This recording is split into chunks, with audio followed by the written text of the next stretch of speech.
Hey everyone, welcome back. I have a brand new collection of confession stories for you tonight, and I think this might be one of the best batches yet. Get comfortable, settle in, and before we get into the first one, please take a second to like the video and subscribe to the channel. It genuinely helps, more than you know. And I want to hear from you tonight, so drop a comment below and let me know which story gets to you the most. Alright, let us get into it. I found out my grief counsellor was the drunk driver who killed my sister. My younger sister Becca died 4 days before her 22nd birthday. She was walking home from a friend's apartment on a Friday night, a route she'd taken dozens of times, when a car hit her on a residential street and kept going. The driver was never identified. The case stayed open for months and then quietly became one of those files that gets reviewed periodically and never resolved. I was 26 when it happened, and I can tell you with complete honesty that it split my life into two halves, before and after. For almost 2 years, I did not get real help. I functioned, I went to work, I answered texts, I did the surface level things that let people believe you are okay when you are nowhere close to okay. Then a friend told me about a grief support group that met on Tuesday evenings at a community centre about 20 minutes from my apartment. She said the counsellor who ran it was exceptional. She said people in the group had been through losses that should have broken them, and that somehow this counsellor helped them carry it. I went on a Tuesday in November, more out of desperation than hope. The counsellor's name was Daniel Marsh. He was in his mid-40s, quiet in the way that feels deliberate rather than shy, and he had a way of listening that made you feel like everything you said mattered and was being held carefully. He did not rush people. He did not offer easy comfort or hollow reassurances. He sat with the hard parts without trying to move past them, which was the first thing anyone had done since Becca died that actually helped. I became a regular in the group. Over the following months, I talked about Becca in ways I had not been able to with anyone else. I talked about her laugh and the specific way she used to call me when she was walking somewhere and just wanted company on the phone. I talked about the night she died and the phone call I received and what the hours after that felt like. Daniel listened to all of it. He also talked sometimes. Not often and not at length, but occasionally he would share something from his own life when it seemed useful to the group. He mentioned once that he had experienced a loss that had fundamentally changed how he understood accountability. He said he had spent years trying to find a way to live with something he had done that could not be undone. He said the group and the work he did with people in it was part of how he tried to make something meaningful from the worst chapter of his life. At the time, I found that moving. I thought he was talking about losing someone close to him. The first thing I noticed that did not sit right was a scar on his right hand. It was along the outside edge, faded but distinct, the kind of scar that comes from broken glass rather than a clean cut. I noticed it one evening when he was gesturing during a session, and something about it stayed with me afterward in a way I could not explain. The second thing was a date. Every year, on the anniversary of Becca's death, I struggled badly. It was a Friday in late October, and the year I had been attending the group, that Friday fell the day before our Tuesday session. I came in visibly depleted and told the group why. I gave the specific date. I watched Daniel as I said it, and something crossed his face that I filed away without fully processing. Not grief exactly, something more complicated than grief. The third thing was something he said in a session about 6 months in. Someone in the group was talking about forgiveness and whether it was owed to people who never asked for it. Daniel said something that lodged in my mind. He said sometimes the person who caused the harm cannot come forward because doing so would destroy the only life they have managed to build from the rubble of what they did. He said he believed in accountability, but understood why some people carried their guilt privately rather than publicly. He said he did not think that made them monstrous, just human and afraid. I thought about that for a long time. Then one evening, I arrived early for the session and the door to the small office Daniel used before group meetings was slightly open. I was not trying to see inside. I walked past it and glanced in the way you do when a door is open, and I saw a framed photo on his desk. It was a photo of a car, not a trophy photo or a sentimental one. It looked like documentation. The angle was odd, like it had been taken in a lot or a garage. The car had damage to the front right panel. I kept walking. I sat in the group room and waited for the session to start and tried to breathe normally. That night, I went home and opened my laptop and went back through everything I had ever found about Becca's case. The police report, the news articles from the days after, the details that had been made public, the partial description from a witness who had been 2 blocks away and seen a car moving fast with no lights on. The witness had described a light-coloured sedan with damage to the front passenger side that appeared pre-existing. I sat there with my hands shaking.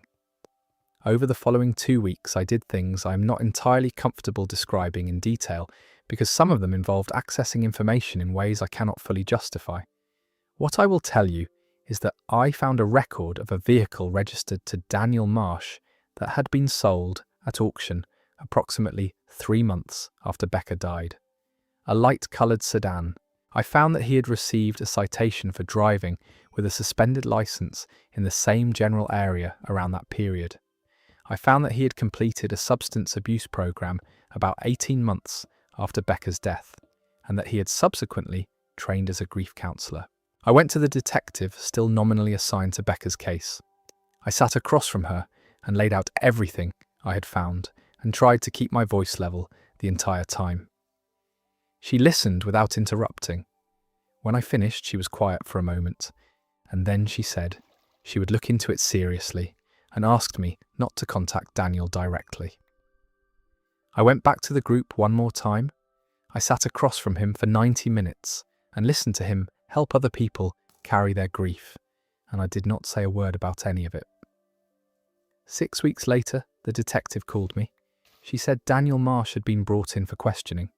She said he had not confessed, but that the investigation had been formally reopened with new evidence. She said she could not share details, but that I should know they were taking it seriously.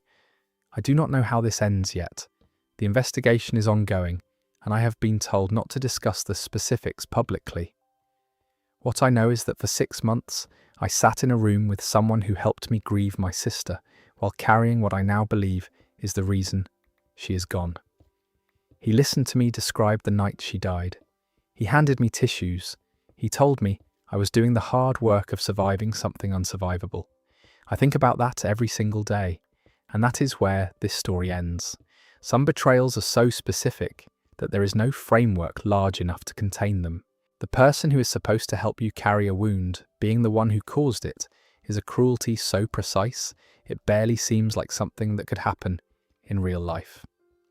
What is most haunting about this story is not the anger, but the confusion, because some of the help was real, some of the healing happened, and now every part of that experience has to be held next to something that makes it almost impossible to look at directly. Our next story starts with something small and domestic and becomes one of the most quietly unsettling discoveries a person can make inside their own home. My roommate has been replacing my belongings with identical fakes. I need to explain how I found out because the way it started is the part that still makes the least sense to me. It was a mug. I have had the same coffee mug since my first year of college. It is nothing special to look at, a plain white mug with a small chip on the handle that happened when I dropped it on a tile floor my sophomore year. I have used it almost every morning for 7 years. I know exactly how it feels in my hand, how heavy it is, how the handle sits between my fingers. One morning about 8 months into living with my roommate Seb, I picked it up and it felt wrong. Not dramatically wrong, just slightly lighter than it should have been. I turned it over and looked at the base and the handle, and everything looked identical. No chip. I set it down and told myself I was tired, but the feeling did not go away. I kept looking at that mug over the following days. I compared it in my hands to other mugs in the cupboard. I tried to find the chip and could not. I took a photo of it and zoomed in on the handle from multiple angles, and the chip was simply not there. I bought the same model mug online to compare. When it arrived, the weight matched what I was now holding. It did not match what I remembered. Someone had replaced my mug with an identical one, a new one, without the chip. I spent a week telling myself I was being paranoid. Maybe I had replaced the mug myself and forgotten. Maybe I was misremembering the chip. I pushed it aside and tried to move on. Then I noticed my copy of a book I had owned for years. It was a paperback I had read multiple times, and the spine was broken in a specific way that happens when you open a book too wide, a white crease at about the 2/3 point. I picked it up one evening, and the spine was pristine, no crease. The pages felt newer than they should have. I opened to a passage I had underlined years ago, and the underline was not there. I felt something cold settle over me. I started documenting everything I owned. Methodically, I photographed every object in my room. I wrote down specific identifying details: the small scratch on the back of my laptop, the dent on the bottom corner of my external hard drive, the particular way the zipper pull on my favourite jacket sat slightly bent from years of use. Over the following 3 weeks, I checked everything against my documentation.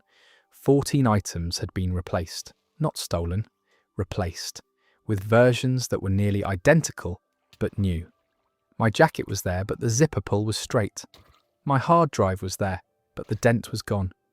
A pair of headphones I had owned for 4 years was there, but the ear cushions were unworn.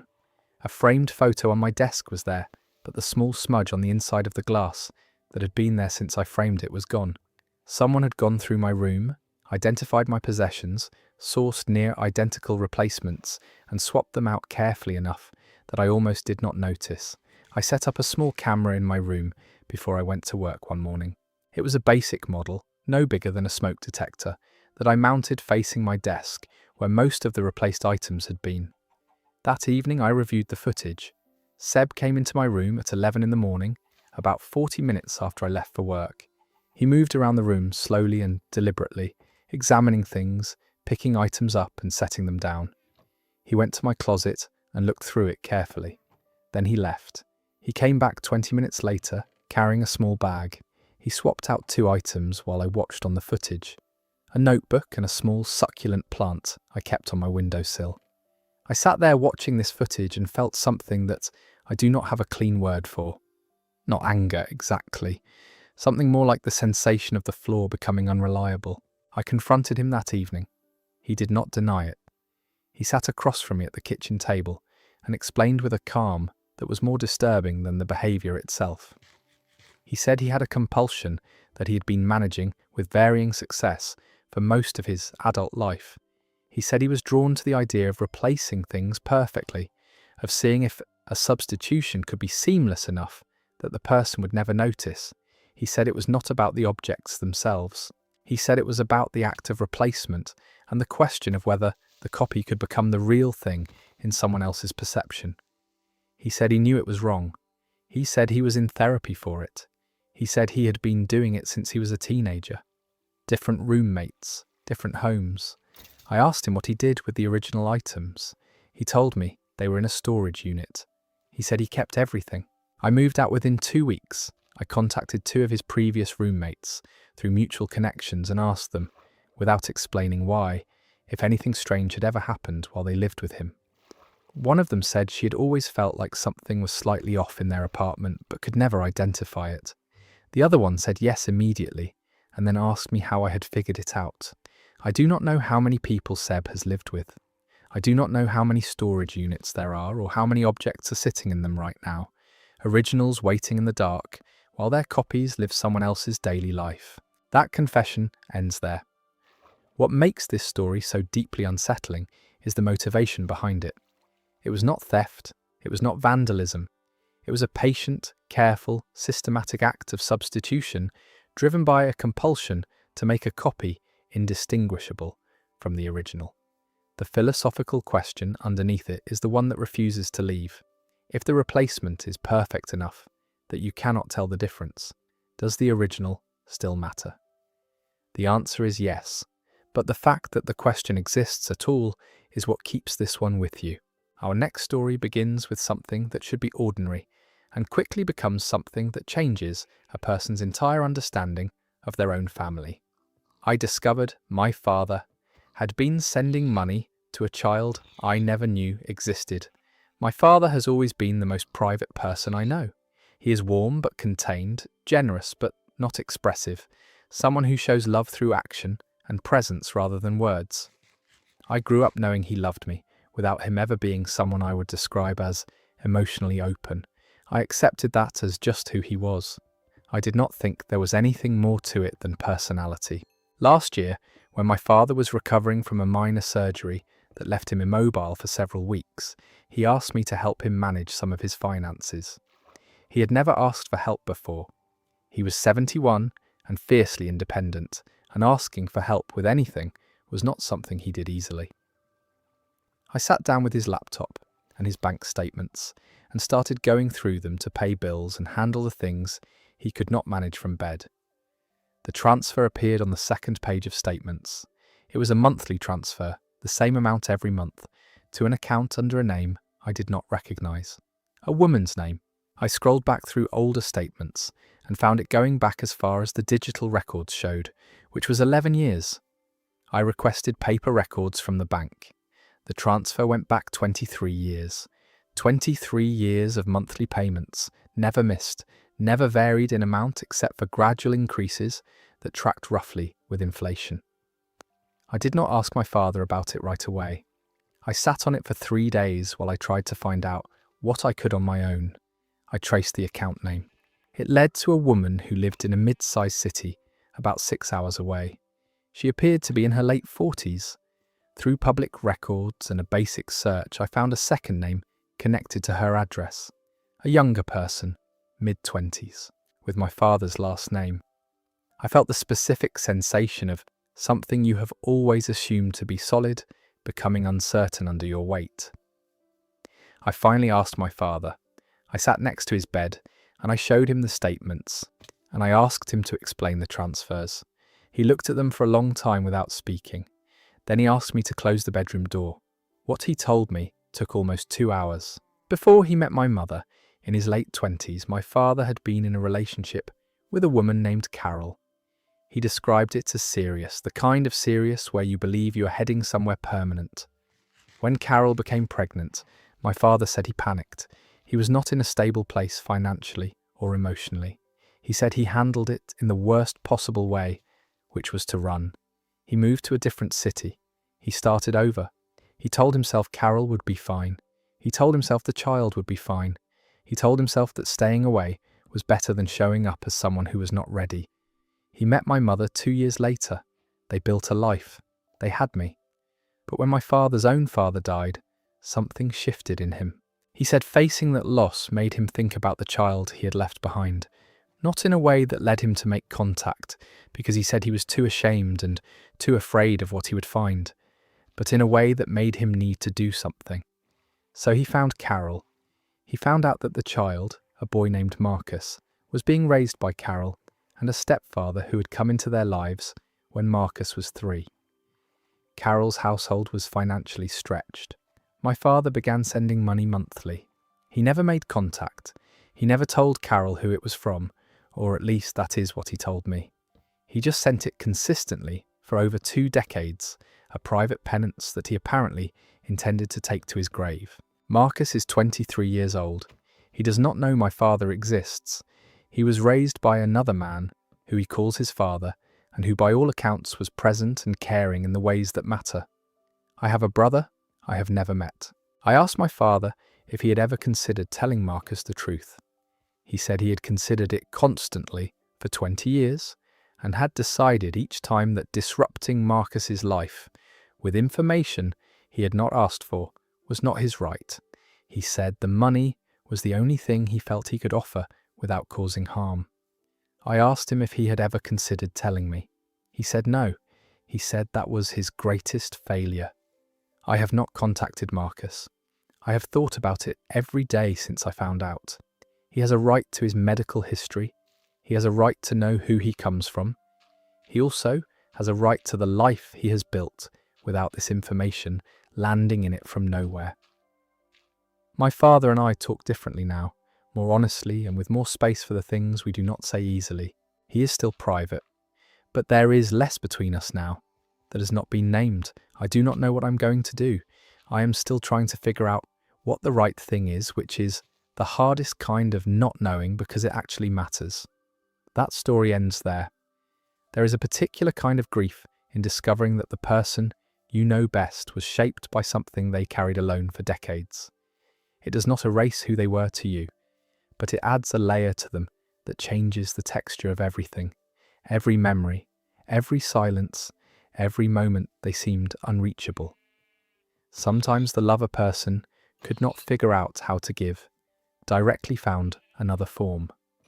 Whether that form was enough is a question only Marcus can answer, and he does not even know it exists yet.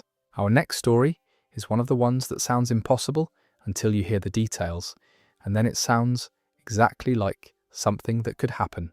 My best friend has been pretending to be my dead mother online. My mother died of cancer when I was 29. It was not sudden. We had 8 months between the diagnosis and her death, which was enough time to say the things that needed saying, but not enough time to feel anything other than robbed when it was over. She was 58 and the most grounded person I have ever known, and losing her left a gap in my life that I have learned to carry but never filled. My best friend Simone had known my mother almost as long as she had known me. They had a genuine relationship of their own. Simone sat with my mother during hospital visits when I could not be there. She spoke at the funeral, and what she said was real and specific and beautiful. In the immediate aftermath of my mother's death, Simone was the person I leaned on most, which is the thing I have to keep reminding myself of when I try to understand what she did. About 18 months after my mother died, I started receiving messages through an old platform my mother had used.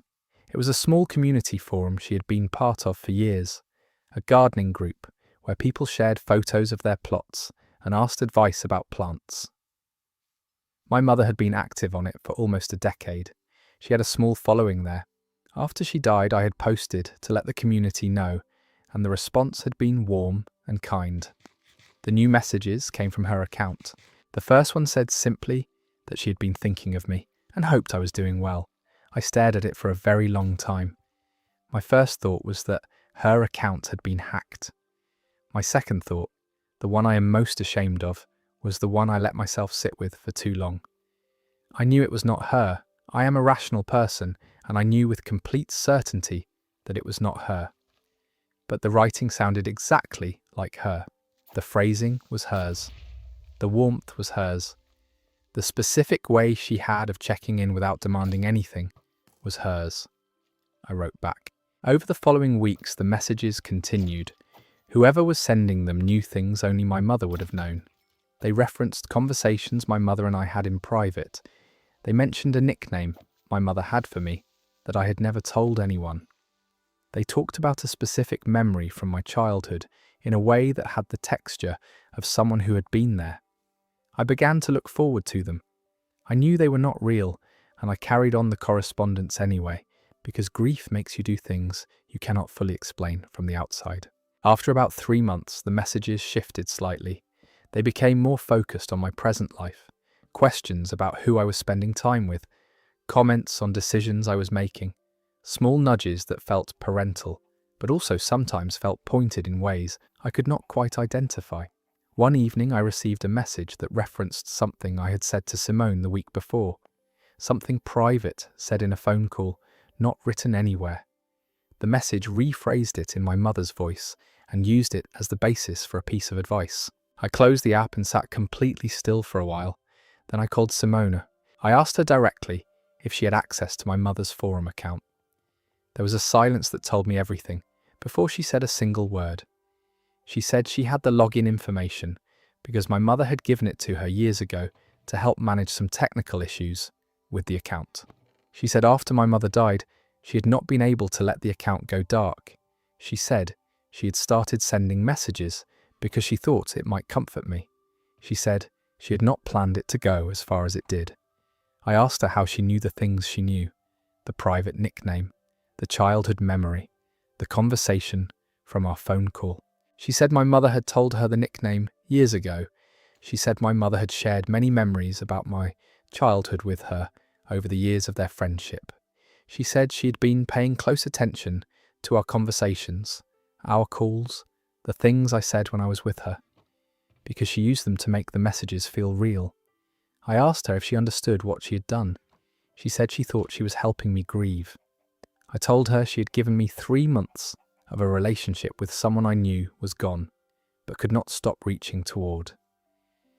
I told her she had used the most intimate knowledge of my loss to construct something I never consented to. I told her that every message had been a choice she made and continued to make for 3 months while watching me respond. She cried. She said she was sorry. She said she did not know how to stop once it started because stopping felt like killing my mother a second time. That sentence has stayed with me for a long time. I do not speak to Simone anymore. I have not since that conversation. I have thought many times about whether I was too absolute, whether there was a version of this I could have forgiven. What I keep coming back to is the phone call. The moment she listened to me, and then put what I said into my dead mother's words and sent it back to me. That is the part I cannot find my way around. My mother's forum account has been deactivated. I did it myself. Sometimes I scroll back through the messages before I close the app. I know they were not her. I also know how much I wanted them to be. Both of those things are true at the same time, and I am still learning how to hold them. That confession comes to an end. What Simone did existed somewhere between an act of profound love and a profound violation, and the tragedy of this story is that both of those things are genuinely true. The impulse behind it was not cruelty, but the sustained decision to continue to use private information to deepen the illusion, to watch the narrator reach for something that was not there and keep offering it anyway. That is where love stopped and something else began. Grief makes us want things we cannot have, but it does not make it okay for someone else to decide they will give us a version. Our next story is one that unfolds slowly and gets more disturbing the further in you go. Our next story is one that moves from personal betrayal into something more institutional. It is about a person who did everything right medically, trusted the system completely, and eventually discovered that the system had been working against them the entire time. I found out my doctor has been misdiagnosing me on purpose for years. I want to start by saying that I understand how serious this accusation is, and I want to be clear that everything I am about to describe is documented. I have records, I have a lawyer. This is not a story about suspicion or interpretation. It is a story about something I can prove. I was diagnosed with a chronic inflammatory condition when I was 27 by a doctor I will call Dr. Hale. The diagnosis came after a period of fatigue and joint pain that had been affecting my quality of life for about a year. Dr. Hale ran tests, reviewed results, and told me I had a condition that required ongoing management with a specific medication regimen. He referred me to specialists within his affiliated network. He monitored me closely, scheduling appointments every 6 to 8 weeks, tracking my progress, adjusting medications when he said the numbers warranted it. I trusted him completely. He was thorough and attentive and always had time to explain things. Over 6 years, I became a very compliant patient. I took what he prescribed, attended every appointment, and built my life around managing a condition that shaped many of the choices I made, about diet, about exercise, about the jobs I took, and the activities I avoided. When I moved cities at 33, I had to find a new primary care doctor. This is where everything changed. The new doctor, reviewing my history at our first appointment, frowned at my file in a way that I noticed but did not immediately understand. She asked me questions about my original diagnosis. She asked which specific tests had been run and what the results had shown. I gave her what I knew but told her it was mostly in the records Dr. Hale had, which I had requested be transferred. She called me back 3 days after that first appointment and asked me to come in. When I sat down across from her, she told me, very carefully and with obvious awareness of how significant what she was saying was, that based on my transferred records and the tests she had run herself, she did not believe I had ever had the condition I had been diagnosed with and treated for over the previous 6 years. She said my original test results, which were in the file, did not meet the diagnostic criteria for the condition. She said the results had been borderline at most, and that a diagnosis at that level was not standard practice. She said the medication I had been on for 6 years was not harmful, but was also not necessary for someone with my actual results. She said the specialist referrals within Dr. Hale's network had each confirmed his diagnosis without independently reviewing the original data. I sat there and tried to process what she was telling me. I asked her what she thought was actually wrong with me. She said the symptoms I had originally presented with were consistent with several common and manageable causes that had never been investigated because a more serious diagnosis had been accepted and treated from the start. She referred me to an independent specialist. That specialist confirmed her assessment. I then hired a medical records analyst recommended by a patient advocacy organisation. She went through 6 years of documentation from Dr. Hale's practice. What she found was a pattern. My appointments had been scheduled at a frequency that was appropriate for someone with a confirmed diagnosis, but excessive for someone with borderline results. The medications prescribed had generated referrals. The referrals had generated fees. The specialists in the network had financial relationships with the practice. I was not the only patient with this pattern in my records. The analyst identified several others in the documentation she was able to access. Each one had a borderline result that had been treated as confirmation. Each one had been routed through the same specialist network. Each one had been seen at a frequency that generated consistent billing. I filed a formal complaint with the State Medical Board. I also filed a civil suit with the support of a medical malpractice attorney who said my case was one of the cleaner ones she had seen in terms of documentation. Dr. Hale's practice is under investigation. His license is under review. I cannot discuss further details for legal reasons. What I can tell you is what 6 years of unnecessary treatment actually cost. Not just financially, though the financial cost was significant. I made choices about my life based on a condition I did not have. I declined opportunities I thought my health could not sustain. I built habits and restrictions and fears around something that was not real. 6 years of my life were quietly organised around a lie that someone else told and maintained and profited from, while I sat across from them every 6 weeks and said thank you. That is the part that keeps me awake, not the anger, the gratitude, how grateful I was, how thoroughly I trusted the person who was doing this to me. That story is over. Medical trust is one of the most fundamental forms of trust that exists because it governs decisions about your own body, your own future, your own daily life. When that trust is violated deliberately and for profit, the damage is not just physical or financial. It is to your sense of your own reality. You believed something real about yourself for 6 years. You organised your life around it, and then you find out the thing you built your life around was constructed by someone else for reasons that had nothing to do with your well-being. Rebuilding from that requires reconstructing not just your health, but your sense of what you know and who you can trust. Our next story is one that takes a common fear, the idea of someone living in your home without your knowledge, and gives it a specific and deeply uncomfortable human dimension.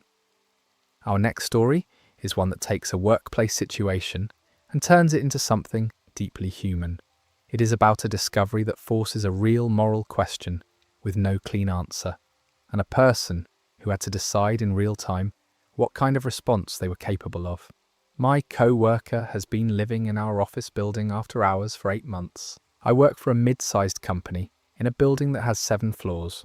Our office takes up the 4th and 5th floors. There is a small gym on the 2nd floor available to employees, a cafeteria on the ground floor that closes at 3 in the afternoon, and several other businesses occupying the remaining floors.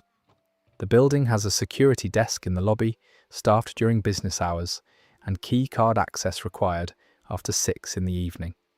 I tend to work late.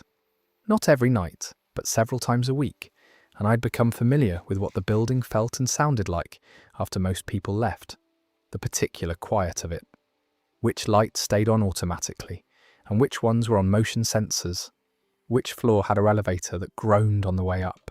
The first thing I noticed was the bathroom. I used the bathroom on the far end of the 5th floor because it is closer to my desk.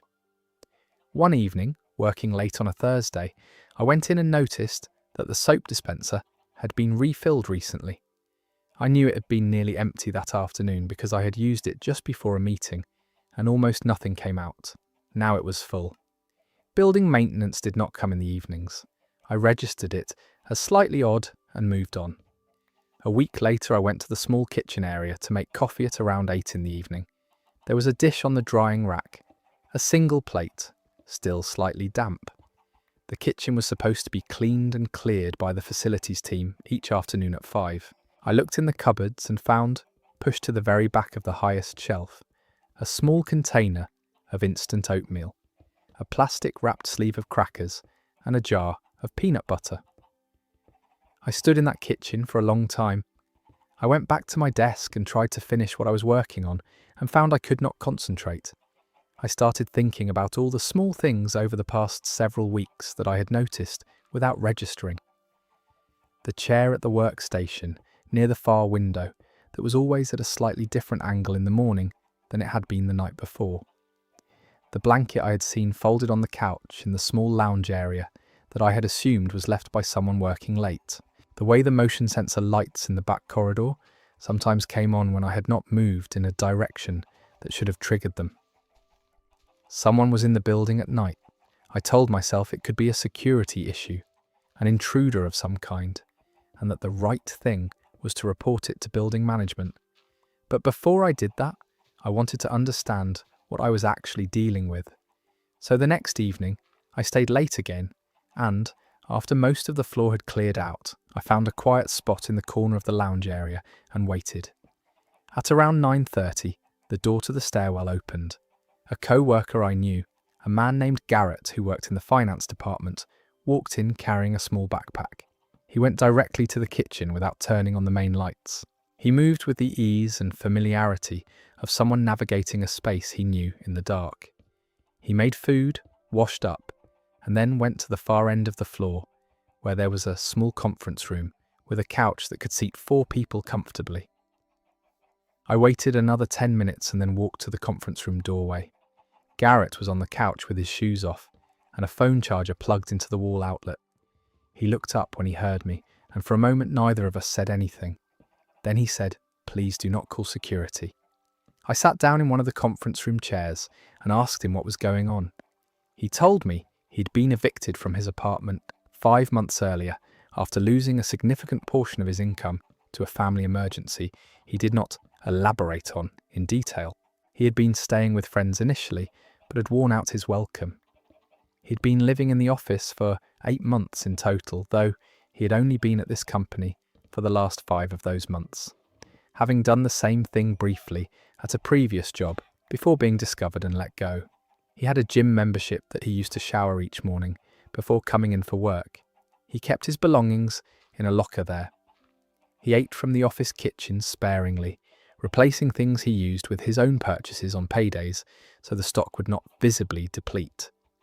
He had identified which nights the cleaning crew came and arranged to be in a different part of the building during those visits. He had been doing this with the careful, exhausting precision of someone who had no other option and knew it.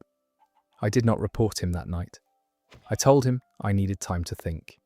He said he understood and that he had known someone would eventually notice, and that he was grateful it had been me rather than building security. I spent several days sitting with a genuinely difficult question. He had been living in a space that was not his, using resources that were not his, deceiving the company and the building. All of that was real, but he was also a person in a crisis that he had been navigating alone, without asking anyone for help, in the only way he had figured out. I eventually told him I would not report it on the condition that he let me help him find a real solution. I connected him with a housing assistance organisation. I lent him money for a deposit on a room in a shared house that he found within 3 weeks. He has paid back every cent of what I lent him. He still works at the company. No one else knows. I have thought many times about whether I made the right call. I think the answer is complicated. But I also think about Garrett moving through that dark office every night with practiced quiet, resetting every chair and every dish so that no one would know he had been there, working his full day alongside people who had no idea he was going home to the couch in the conference room. And I think about what it must have taken to sustain that for 8 months alone. That is where this story ends. This one sits differently than most because the person at the centre of it was not doing something out of malice or compulsion or cruelty. They were surviving. The discomfort of this story is not the discovery, but the question it forces you to ask about what you would have done. Garrett was deceiving everyone around him and also holding himself together through pure disciplined effort in circumstances most people would have collapsed under. There is no clean verdict here, just a person, a crisis, and another person who decided that reporting it was not the only possible response. Our next story involves a discovery that begins with a renovation and ends with a reckoning about an entire childhood. I found evidence my childhood home was used for something terrible before we moved in. My parents bought the house I grew up in when I was 2 years old. I have no memory of the move. My earliest memories are already set in that house, in the rooms I came to know completely over the 18 years I lived there. After my parents divorced in my early 20s, my mother stayed in the house. When she remarried and moved in with her new husband last year, the house went up for sale, and I was tasked with helping clear it out. It was during that process that I found what I found. The house was older, built in the early 1960s, and had been renovated at various points by previous owners. One of the renovation projects my parents had undertaken when I was a child was enclosing a section of the attic to create additional storage. That section had been sealed off behind a panel that had been painted over so many times it was practically part of the wall. During the clean-out, when we were trying to identify what could be donated and what needed to go to the dump, I pulled that panel away from the wall and found a narrow cavity behind it. Inside the cavity was a box. It was a metal document box, the kind with a clasp lock that had long since rusted open. Inside were papers, somewhat deteriorated but still readable. The documents were records, handwritten logs, mostly, in a careful and deliberate script. They covered a period of approximately 3 years ending about 18 months before my parents purchased the house. The logs recorded names, ages, dates, and amounts. I do not want to be more specific than that because I am aware that what I found is connected to an active legal matter that I will describe in a moment. But I will tell you that the records made clear the house had been used in the operation of something illegal and harmful involving vulnerable people. The specificity and duration of the records made it equally clear that whatever happened there had been organised and intentional, not spontaneous. I sat on the attic floor for a long time. Then I called my mother.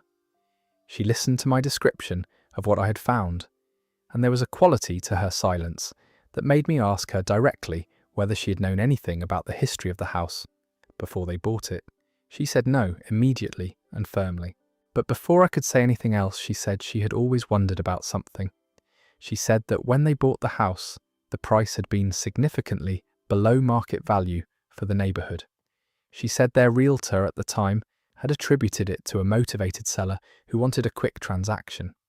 She said they had asked no questions because they were young and the price was within what they could afford, and they were eager to stop renting.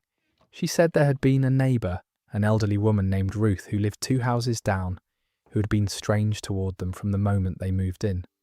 Ruth had never been unfriendly, exactly, but she'd kept a distance that felt deliberate. She had watched the house in a way that my mother had always found slightly uncomfortable. Ruth had died when I was around 10. I called a family law and civil rights attorney that same afternoon. She connected me with investigators who handled historical cases involving the type of records I had found. I turned the box over to them. Over the following months, I was updated periodically on what the investigation uncovered.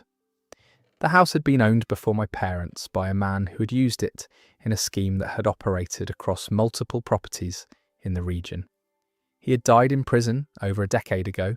Some of the people documented in those records had been located as part of previous investigations, but the scope had never been fully understood. The records I found filled in gaps in a case that investigators had considered as closed as it was ever likely to get. I was told that what I had found mattered, that the specific records in that box documented individuals who had not been previously identified, and that efforts to locate and notify them were ongoing.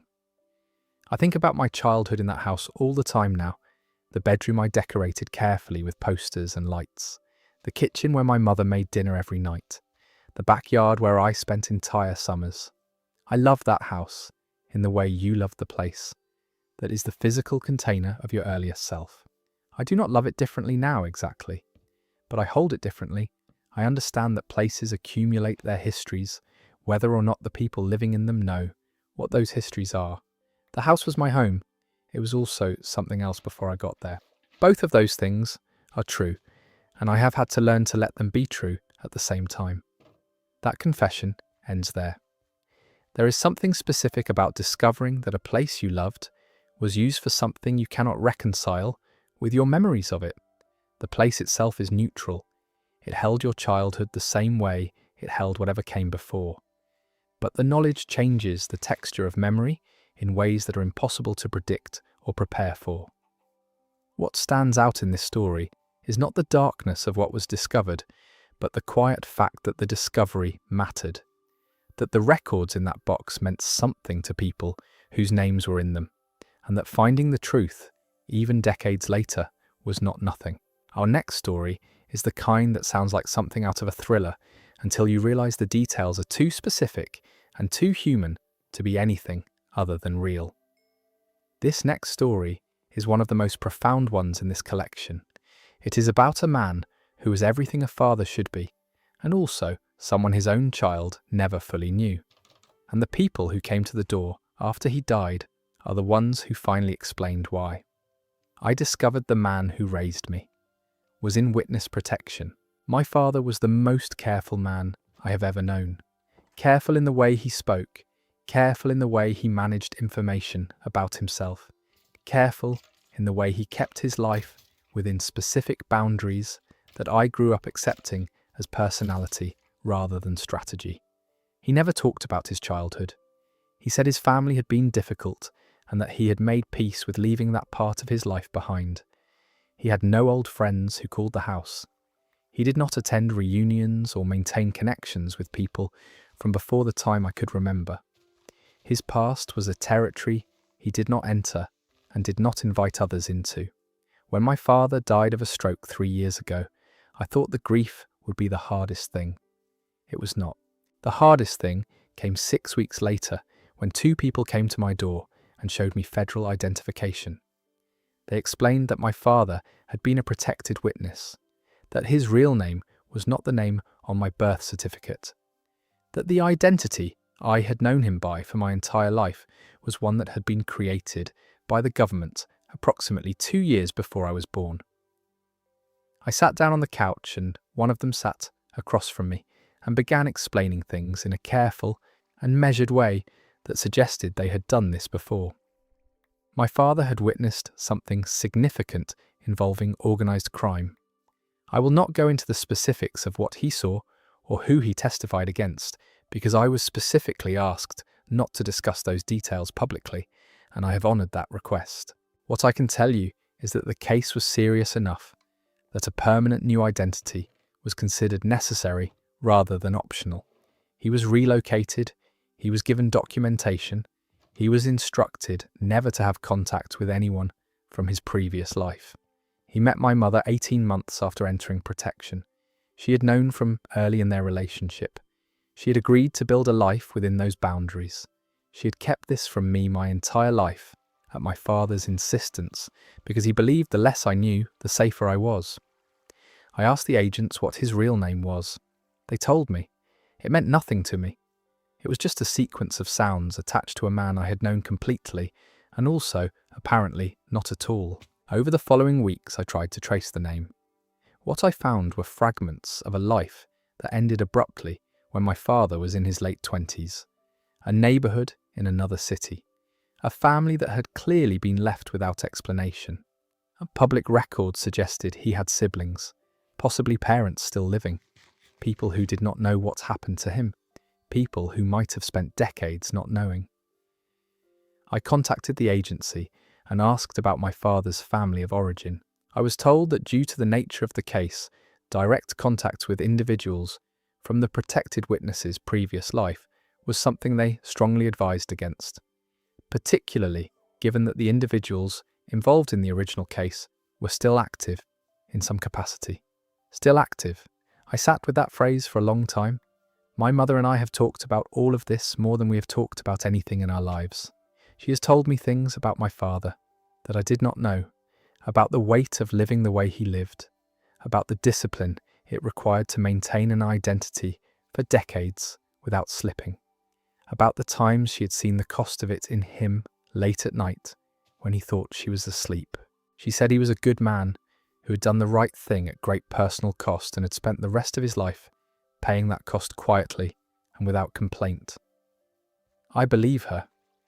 I also believe that somewhere there are people who share my blood and do not know I exist, and that I am not sure I will ever be able to reach them safely, and that my father made the choice that led to that reality before I was born. I am still learning how to feel about that. The name on my birth certificate is not my father's real name. The stories he never told were not just privacy. The life we built was real and was also constructed, and the man at the centre of it loved me in a way I never doubted for a single day. I do not know what to do with all of that at once. Most days I just hold it and keep going, and that is where this story ends. Some people carry things their whole lives that reshape everything around them without ever being visible. Your father's silence was not withholding, it was protection, and the tragedy of this story is not that he kept the secret, but that keeping it meant he died without you being able to know the full shape of who he was. The people we love are always larger than what they show us. Most of the time, that is fine. Sometimes, like this, it turns out to be something much more complicated than fine. Our final story tonight is one that I have been saving because it is the kind of story that takes a moment to settle into you after you hear it. Our next story is the final one tonight, and it is one that I think will stay with a lot of people, because this one is not about a stranger or a mysterious figure. It is about someone you grew up with, someone who knew exactly what they were taking when they took it. My sister has been impersonating me at job interviews for years. My sister and I work in the same industry. This is relevant, and I want to be specific about it because the specificity is what made what she did possible. We both went into marketing, we are 4 years apart in age, and for most of our adult lives, our career trajectories have moved through overlapping spaces. Same types of companies, same professional networks, often the same job boards and recruiting contacts. I spent the first several years of my career doing everything correctly. I built my portfolio carefully. I networked with intention. I applied to positions I was qualified for and prepared thoroughly for every interview. I had a strong record and solid references and received consistent positive feedback from the interviews I completed. And yet for years I could not land the roles I was going for. I would get to final rounds and then not hear back. I would be told the position had been filled or that they had gone in a different direction. Occasionally I would follow up professionally and be met with a response that was vague in a specific way, a way that felt like the person on the other end was being careful about what they said. I told myself the market was competitive. I told myself I was not quite hitting the right notes in final interviews. I worked with a career coach for a period. I revised my materials repeatedly. I practiced. Nothing changed the pattern. The discovery happened by complete accident. I ran into a recruiter at a professional event who worked for a company I had applied to about 2 years earlier. We were introduced by a mutual contact. When she heard my name, her expression did something I could not immediately read. She said she thought she had met me before, and described a meeting she said we had had at her office. She described what the person she met had been wearing and how they had presented themselves, and several specific things they had said. None of it was me. I had never been to that office. I had submitted an application to that company, but had never heard back, and had assumed I had not made it past the initial screening. I asked her to describe the person she had met more carefully. She described my sister. I stood very still for a moment, and then I excused myself and went to the bathroom and sat in a stall for 10 minutes. When I came back out, I asked the recruiter several more questions as casually as I could. The person who had come in for the interview had used my name, my resume, and my portfolio. She had interviewed for the position and had apparently done well at first, but then said several things in the later stages that had caused concern, things that contradicted what was on the resume in ways that suggested the person presenting it was not the person who had produced the work. She had not been offered the position, but my name had been attached to that interview. My name had been the one that raised flags. I went home that night and started going back through every application I had made over the previous 4 years. I created a timeline. I cross-referenced it against what I knew of my sister's activity and movements as best I could. I reached out quietly to several other companies I had applied to, framing it as a follow-up on applications, and asked indirect questions about whether there had been any contact or interviews. At 3 different companies, I found evidence that someone had interviewed under my name. At one of them, I was told, carefully and clearly, that the person who had come in had not represented the work on the portfolio accurately under questioning, and that as a result, my name had been flagged in their system. My name. Flagged. For an interview I never attended. I confronted my sister. She did not immediately deny it. She went quiet in a way that was its own kind of answer. Then she said she had only done it a few times and that she thought the companies would not have hired her under her own name because of a reference issue she had from a previous role. She said she thought my name and credentials would give her a fairer shot. I asked her if she understood that she had not just damaged her own prospects but mine, that she had walked into rooms carrying my name and left impressions that were attached to me, that she had gotten my name flagged at companies as a candidate who could not support her own work. She said she had not thought about it that way. I have not spoken to my sister in 7 months. I have sent letters of clarification to every company I could identify where this may have happened, explaining the situation and providing documentation. Some of them have been receptive, some have not responded. I have consulted a lawyer about whether any of this rises to the level of identity fraud, and the answer is complicated and ongoing. What I keep coming back to is not the professional damage, though that is real and significant. It is the years of doing everything right and wondering what I was doing wrong, the years of adjusting and revising and second-guessing and working harder. All of that time, I was not losing because I was falling short. I was losing because someone was walking through doors carrying my name and leaving the wrong impression on the other side of them. And that person was my sister. That story is over. Betrayal by a sibling carries a specific weight because the assumption of loyalty runs so deep. What makes this one particularly hard to sit with is the duration and the passivity of it. She was not just taking something, she was leaving damage behind and watching her sister absorb that damage and attribute it to herself and work harder in response. The years of second guessing, of career coaching, of revised materials, all of it was a response to a problem that was not hers to fix. Sometimes the thing you think is your failure is actually someone else's action, and sometimes you spend years trying to solve a problem that was never actually about you. Our next story is one that starts with something as ordinary as cleaning out an attic and slowly becomes one of the most disorienting discoveries a person can make about the place they grew up in. This one changes the meaning of childhood itself. I found out my entire neighbourhood was part of a social experiment. I grew up in a neighbourhood called Pinebrook Estates. If you had asked me to describe it as a child, I would have said it was perfectly normal.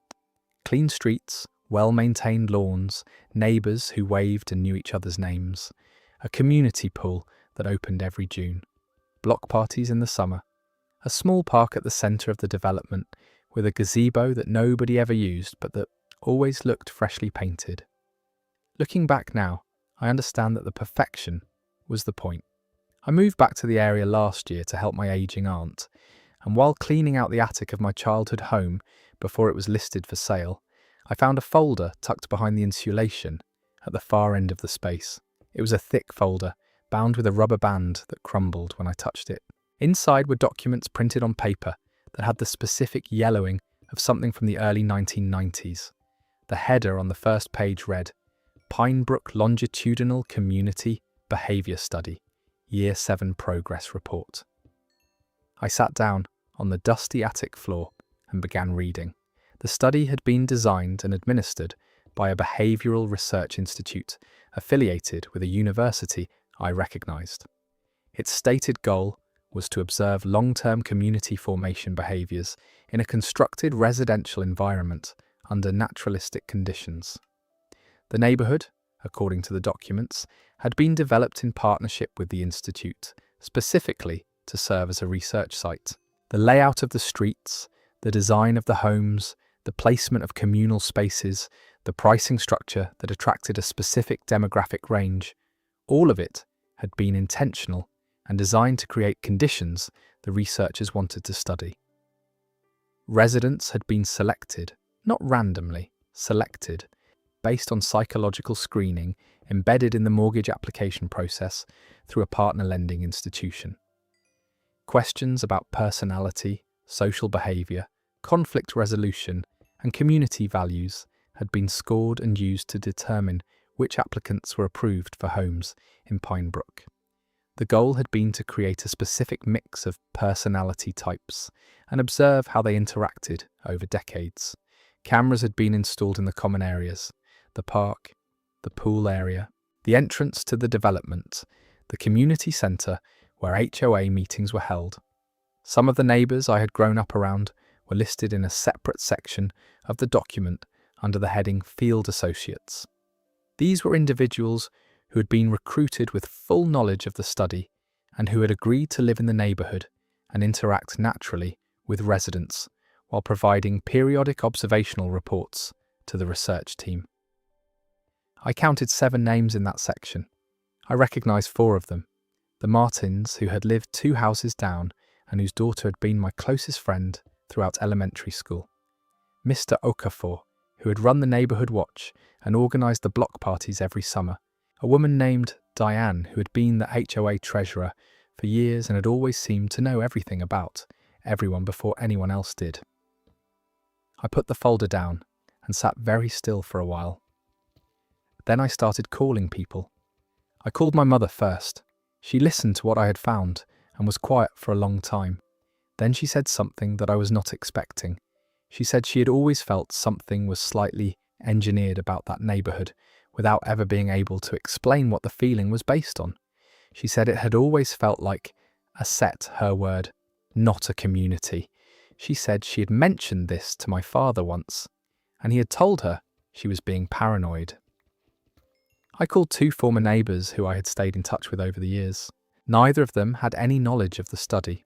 Both of them described the same background feeling my mother had described without having spoken to her. A sense of things being slightly too smooth, slightly too curated. I contacted the university the institute was affiliated with. After several weeks of emails and 1 phone call that was transferred 3 times before I spoke to someone willing to say anything substantive, I was told that the study I was describing had concluded in the mid-2000s and that all data had been archived. I was told that the informed consent standards of the time the study was designed differed from current standards. I was told that a review of the study's ethical protocols had been conducted internally at some point in the intervening years. I asked whether residents had ever been notified that they had been subjects. There was a pause. The person I was speaking to said that notification had been considered at the time the study concluded and that a decision had been made that retroactive notification was not required under the applicable standards. I asked who had made that decision. The call ended shortly after. I have since connected with a journalist who covers research ethics. I have shared the documents. The investigation she is conducting is ongoing, and I am not at liberty to discuss the details. What I think about most is my childhood friend, the daughter of the Martins. We were inseparable for 7 years. We told each other everything with the absolute trust that children have before they learn that trust is not automatic. Her parents were paid participants in a study of which I was an unwitting subject. The friendship was real. The family that hosted it was operating under conditions I was never told about. I do not know what to do with that exactly.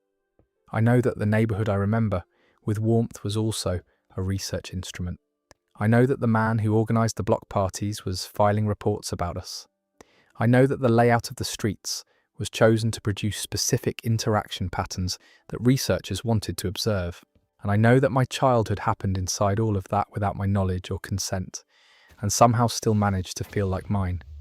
I am still trying to decide if that is a comfort or the most unsettling part of all. That confession comes to an end.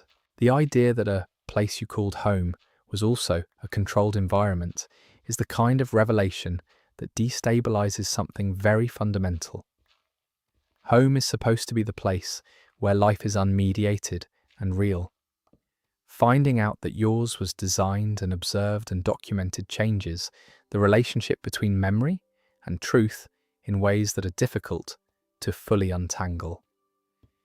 What is most striking here is how the feeling was already there before the documents confirmed it. The faint sense that something was too smooth, too curated. Sometimes we know things before we know them. We just do not have a name for what we are feeling. Our next story starts with a spare key and a concerned neighbour, and becomes something that raises serious questions about how well we actually know the people we let closest to our lives. My neighbour reported me missing and then moved into my house. While I was travelling, I need to give you some context about my situation before I get into what happened, because without it, the events sound impossible. I work in environmental consulting and take extended international assignments several times a year. These trips last anywhere from 6 weeks to 4 months. I own my home outright, a small house in a quiet neighbourhood, and when I am away I have a neighbour named Walt who has a spare key and checks on the place periodically. He waters the plants I forget to arrange for, collects any packages left at the door, and texts me if anything looks off. He has done this for 3 years, and I have always considered him one of the most reliably decent people in my life. Last spring I left for an assignment in Southeast Asia. The assignment was scheduled for 12 weeks. My communication with people back home was irregular, as it often is when I am in areas with inconsistent connectivity. I checked in with family and friends when I could, but went stretches of 2 and 3 weeks without reliable access. This had never been a problem before. About 6 weeks into the trip, I lost my primary phone to water damage. I was able to get a local SIM and contact my employer and my immediate family to let them know I was fine and give them a temporary way to reach me. I did not think to contact Walt specifically because I was not worried about the house, and I assumed if anything was wrong, he would find a way to reach my family. What I did not know was that Walt had been trying to reach me for several weeks. He had sent messages to my primary number that I was no longer receiving. He had not been given the contact information for my family.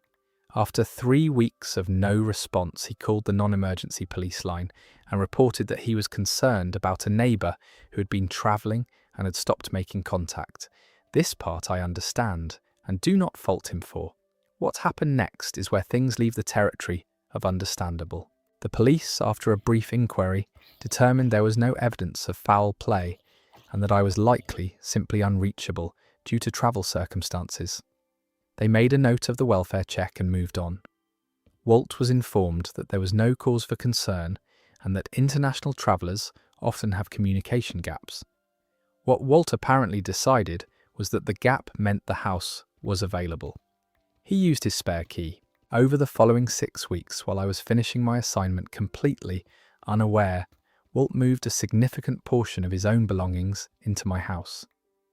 He set up a work area in my spare bedroom, He stocked my kitchen with his food. He began having mail sent to my address.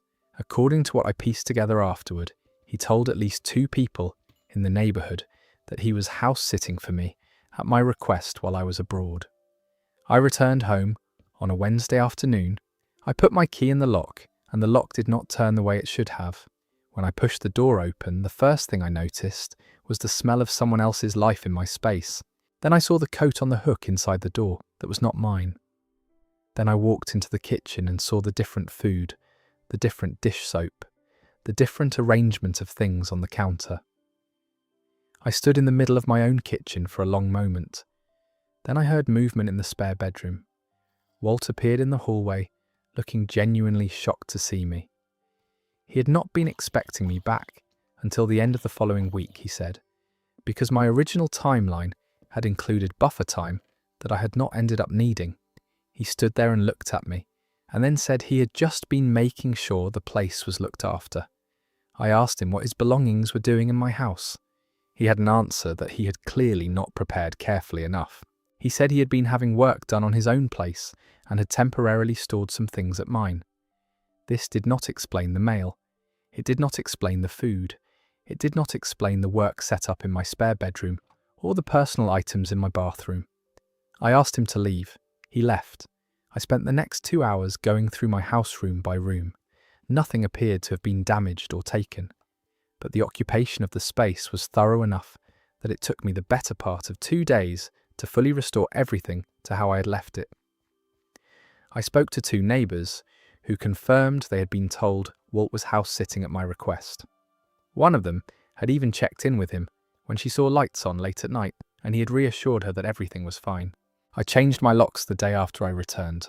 I also began looking into Walt's background, because something about the confidence of the occupation, the way he had integrated himself into the space, the story he had prepared for the neighbours, suggested this had a particular kind of premeditation to it. What I found was that Walt had previously lived in 2 other homes in 2 other cities, both of which he had rented rather than owned. At one of those addresses, he had been the subject of a civil matter involving unauthorised occupation of a space he had been given limited access to. The matter had been settled out of court. I filed a police report and a complaint with the city. I was told that since there was no apparent theft and I could not prove intent to permanently occupy, the criminal options were limited. The civil options were more open, and I pursued them with the help of an attorney. Walt moved out of the neighbourhood about 2 months after I returned. I do not know where he went. I have been more careful about who has a key to my home. I have also installed cameras and a smart lock that I can monitor remotely, and I inform a family member rather than a neighbour of my travel plans and timelines. The thing I cannot fully shake is the neatness of it. The way he moved in gradually enough that the neighbours accepted his presence. The story he had ready when she came to check. The way he was apparently so comfortable in my space that he was genuinely surprised when I walked through the door ahead of schedule. He had made himself at home in my home, and he had done it before. That story ends right there. There is a specific violation in having your space occupied in your absence that is different from theft, because theft takes something away. This puts something in. It inserts another person's life into yours and leaves a residue that is hard to fully clean out, even after everything is physically restored. The neatness of this story, the preparation, the rehearsed explanation for the neighbours, suggests someone who understood exactly what they were doing and had calibrated it carefully. The most unsettling detail is not the occupation, but the prior incident. This was not a moment of bad judgment, it was a pattern. That is going to bring us to the end of tonight's stories.